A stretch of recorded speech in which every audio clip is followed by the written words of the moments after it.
Kitab Bible merupakan kitab suci bagi orang yang beragama Kristian. Namun, yang menjadi persoalan di kalangan Muslim adalah, adakah kitab Bible yang kita dapati hari ini adalah kitab-kitab yang telah diturunkan kepada para Nabi sebelum Nabi Muhammad? Adakah kitab-kitab ini telah diselewengkan seperti yang telah dinyatakan dalam surah Al-Baqarah ayat ke-79? فَوَيْلٌ لِلَّذِينَ يَكْتُبُونَ الْكِتَابَ بِأَيْدِيهِمْ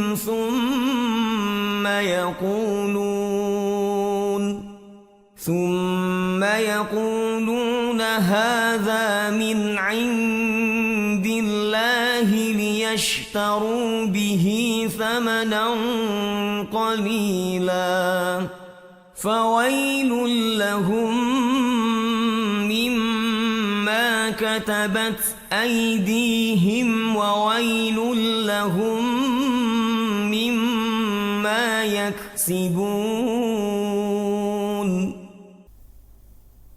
Sejauh manakah kebenaran ini boleh dibuktikan oleh para pengkaji kitab Bible? Perlu ditegaskan, seorang Muslim mempercayai kitab-kitab yang diturunkan kepada para Nabi terdahulu seperti kitab Taurat, kitab Zabur, Injil dan Al-Quran. Semua Muslim percaya tanpa ragu-ragu bahawa apa yang telah diturunkan kepada para Nabi adalah dari Allah atau Tuhan semesta alam. Namun, adakah kitab-kitab ini terkandung dalam Bible? Adakah ini dapat dipastikan? Sebelum kita merungkai persoalan ini dengan lebih jauh, mari kita kenali apakah itu kitab Bible. Dalam perbincangan ini, kami akan menggunakan Bible dari versi King James sebagai rujukan. Kitab Bible terbahagi kepada dua bahagian, iaitu Perjanjian Lama atau Old Testament dan Perjanjian Baru atau New Testament. Kitab yang digunakan oleh orang Yahudi yang dikenali sebagai Tanakh adalah kitab yang sama yang terdapat dalam Perjanjian Lama atau Old Testament dalam Bible King James. Bezanya cuma pada pembahagian kompilasi buku dalam pembahagian kitab-kitab tersebut. Kitab Tanah Yahudi mempunyai 24 buah buku dan Perjanjian Lama dalam versi King James mempunyai 39 buah buku. Tanah Yahudi dibahagikan kepada 3 bahagian utama, iaitu Torah, Nevi'im dan Ketuvim. 5 buah buku pertama, iaitu Genesis, Exodus, Leviticus, Numbers dan Deuteronomy, atau dalam bahasa Melayunya, Kejadian, Keluaran, Imamat, Bilangan dan Ulangan, adalah buku-buku yang dipercayai merupakan Taurat yang diberikan kepada Nabi Musa. Nevi'im pula dikenali sebagai kitab Nabi-Nabi yang terdiri dari 2 bahagian, iaitu Nabi-Nabi Lama dan Nabi-Nabi terkemudian. Di bawah bahagian Nabi-Nabi Lama, terdapat 4 kitab sejarah bangsa Israel, dan di bawah bahagian Nabi-Nabi terkemudian, terdapat 3 kitab Nabi-Nabi besar dan 12 kitab Nabi-Nabi kecil yang dikumpulkan menjadi 1 kitab, dengan jumlah keseluruhan 8 kitab dalam Nevi'im. Baki buku-buku yang tinggal adalah di bahagian terakhir, iaitu Ketuvim. Ia terdiri dari koleksi buku-buku yang dianggap suci oleh orang-orang Yahudi. Terdapat juga puisi cinta, sastra hikmah, kisah-kisah pendek, dan karya-karya sejarah di dalamnya.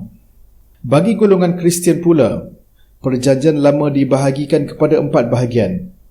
Bahagian pertama adalah 5 buku yang dikenali sebagai Pentateuch, atau dikenali juga sebagai 5 buku yang diberikan kepada Nabi Musa.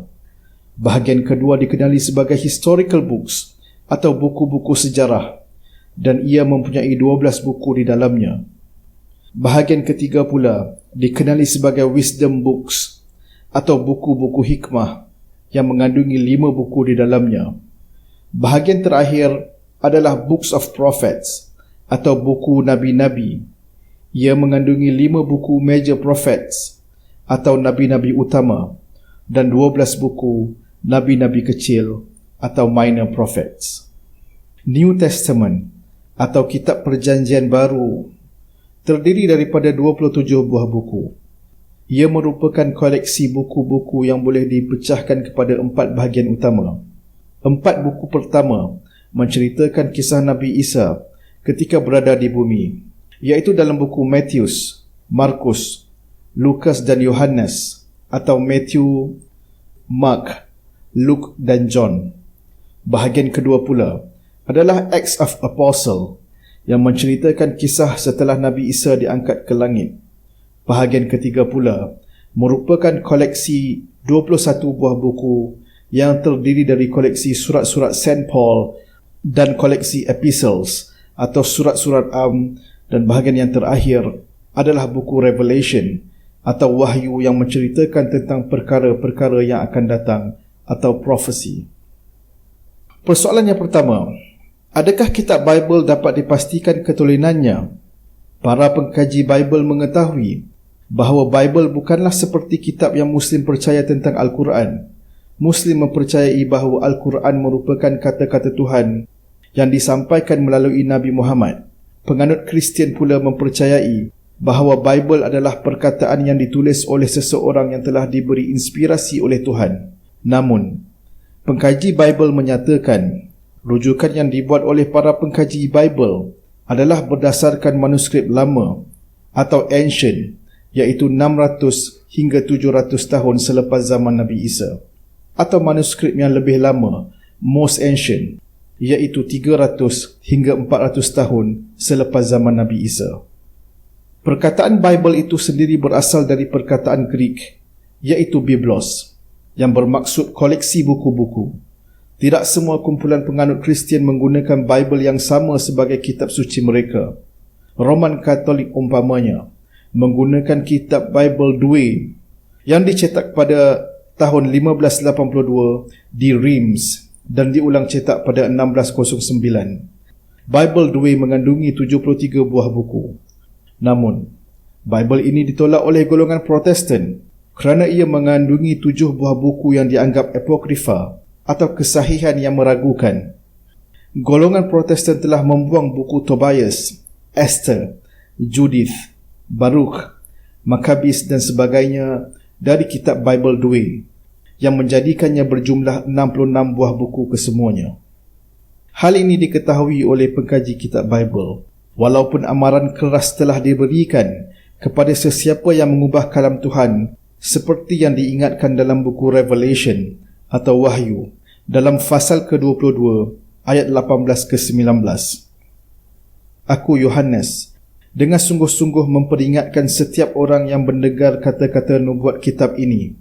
Jika seseorang menambahkan apa sahaja pada nubuat ini, Tuhan juga akan menambahkan hukumannya dengan malapetaka yang digambarkan di dalam kitab ini. Walaupun amaran keras telah diberikan, kitab Bible masih lagi diubah oleh ilmuwan Kristian. Golongan Protestan dan majoriti penganut Kristian yang lain menggunakan kitab Authorized Version atau dikenali juga sebagai versi King James, KJV, yang mengandungi 66 buah buku di dalamnya. Bible King James ini dicetak pada tahun 1619 di bawah pengesahan dan arahan King James yang namanya masih digunakan sehingga ke hari ini. Dalam penghasilan Bible King James, rujukan yang dibuat adalah berdasarkan manuskrip yang berusia 600 hingga 700 tahun selepas Nabi Isa. Para pengkaji Bible tahu perbezaan ini bukanlah masalah terjemahan ataupun pemilihan perkataan atas teks asal. Terdapat penambahan dan pengurangan ayat dan perkataan di dalam Bible. Kitab Bible King James ini mempunyai ulang cetak yang dipanggil versi Revised Standard atau dikenali sebagai RSV. Ketika kitab versi Revised Standard ini dicetak, penggunaan Bible versi King James telah digunakan ramai. Dalam preface atau kata pengantar RSV, dinyatakan bahawa Bible King James mempunyai grave defects, and these defects is so many and so serious as to call for revision. Atau dalam bahasa Melayunya, Bible King James mempunyai kecacatan besar yang banyak dan serius untuk dipanggil semula sebagai ulang cetak. Versi Revised Standard ini merupakan hasil kajian 32 ilmuwan tertinggi Kristian ataupun highest eminence, dan Bible versi Revised Standard dikatakan merujuk kepada manuskrip yang lebih lama dari manuskrip yang digunakan dalam penghasilan kitab Bible King James, iaitu manuskrip rujukan most ancient, iaitu 300 sehingga 400 tahun selepas zaman Nabi Isa. Lebih dekat dengan zaman Nabi Isa, secara amnya dikatakan lebih tulen dan lebih dekat dengan mesej asal. Perbezaan antara versi Bible ini bukanlah perbezaan pemilihan perkataan, tetapi ia merupakan perbezaan ayat, kerana Bible telah diterjemahkan kesemuanya ke dalam bahasa Inggeris. Bahasa pengantar yang digunakan dalam Perjanjian Lama atau Old Testament adalah dalam bahasa Ibrani, Hebrew secara amnya, dan Perjanjian Baru, New Testament, dalam bahasa Greek. Sebagai contoh, dalam Perjanjian Baru, ayat yang menceritakan Nabi Isa diangkat ke langit dalam Mark atau Markus pasal 16 ayat ke-19 telah dipadamkan dari ayat 9 hingga ke-20. Ayat ini dianggap adalah penambahan dalam manuskrip asal. Ayat yang sebelum ini ada dalam Bible King James telah ditinggalkan hanya sebagai nota kaki dalam Bible RSV cetakan 1952. Namun, ayat ini telah dimasukkan semula ke dalam cetakan RSV tahun 1971 dan berikutnya. Antara ayat lain yang menjadi pegangan penganut Kristian adalah ayat yang bercakap tentang konsep Trinity yang juga telah dimansuhkan. Konsep ini telah dinyatakan dalam First Epistle of John, chapter 5, verse 7 atau 1 Yohanes, pasal ke-5 ayat ke-7 dalam Bible King James. Ayat ini telah dimansuhkan dalam Bible versi Revised Standard, dan dalam Bible versi New International Version terdapat nota kaki yang mengatakan bahawa dalam manuskrip Vulgate, perkataan the Father, the Word and Holy Spirit atau perkataan Bapa, Firman dan Roh Kudus tidak terdapat dalam mana-mana manuskrip sebelum abad ke-14. Jadi, penambahan dan pengurangan perkataan ataupun ayat di dalam Bible adalah perkara yang biasa dilakukan oleh ilmuwan-ilmuwan Kristian sepanjang zaman. Persoalan kedua, jika buku-buku ini telah diinspirasikan oleh Tuhan kepada manusia untuk menulis, maka siapakah penulis atau pengarang buku-buku ini? Kebanyakan penulis dan pengarang dalam Bible tidak dapat dipastikan oleh pengkaji Bible. Contohnya, dalam Perjanjian Lama atau Old Testament, Nabi Musa dikatakan adalah penulis buku-buku tersebut. Namun, ayat-ayat di dalamnya menunjukkan ada pihak ketiga yang melaporkan kejadian yang berlaku. Sebagai contoh, dalam buku Deuteronomy atau Ulangan, pasal ke-34, ayat ke-5 hingga ke-10. Lalu matilah Musa, hamba Tuhan itu, di sana, di tanah Moab, sesuai dengan firman Tuhan, dan dikuburkannya lah dia di suatu lembah di tanah Moab, di tentangan Bet Peor, dan tidak ada orang yang tahu kuburnya sampai hari ini. Musa berumur 120 tahun ketika ia mati. Matanya belum kabur dan kekuatannya belum hilang. Bagaimana mungkin Nabi Musa melaporkan dan menulis sendiri kematiannya dan mencatatkannya di mana beliau dikuburkan? Hal ini mengelirukan para pengkaji Bible sendiri. Hal yang sama juga berlaku dalam Perjanjian Baru atau New Testament. 5 buku pertama yang disandarkan kepada Matthew, Mark, Luke dan John atau Matthews, Markus, Lukas dan Yohanes tidak dapat dipastikan siapakah penulis asal buku-buku tersebut. Kerana itu, di awal bab terdapat perkataan according to atau menurut penulis yang dikatakan menulis buku itu. Hal ini boleh juga dilihat seperti dalam buku Matthew atau Matthews, pasal ke-9, ayat ke-9. Setelah Isa pergi dari situ, ia melihat seorang yang bernama Matthews duduk di rumah cukai. Lalu ia berkata kepadanya, "Ikutlah aku." Maka berdirilah Matthews lalu mengikut dia. Matthews yang dikatakan penulis bukunya menulis dari pandangan pihak ketiga.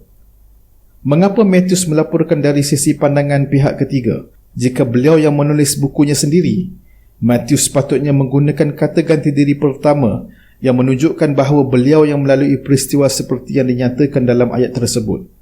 Ini merupakan antara argumen-argumen yang diketahui ramai dan juga para pengkaji Bible tentang Bible yang ada pada hari ini.